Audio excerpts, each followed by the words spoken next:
سامعین کرام، مرد الموت اور آخری لمحات میں رسول اللہ صلی اللہ علیہ وسلم کا توحید کا درس دینا، چنانچہ صحیح البخاری میں سیدہ عائشہ رضی اللہ تعالی عنہ اس حدیث کی راویہ ہیں، اور عبداللہ بن عباس بھی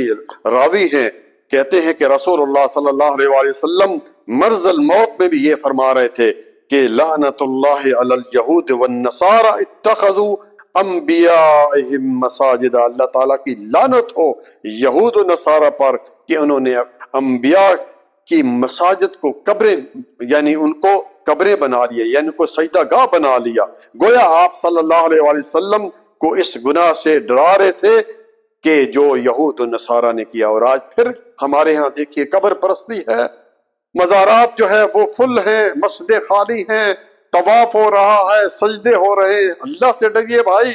اللہ کے نبی صلی اللہ علیہ وسلم نے تو حضرت علی کو حکم دیا تھا جس طرح اونچی قبر ہے اس کو برابر کر دو، جو تصویر ہے اس کو مٹا دو۔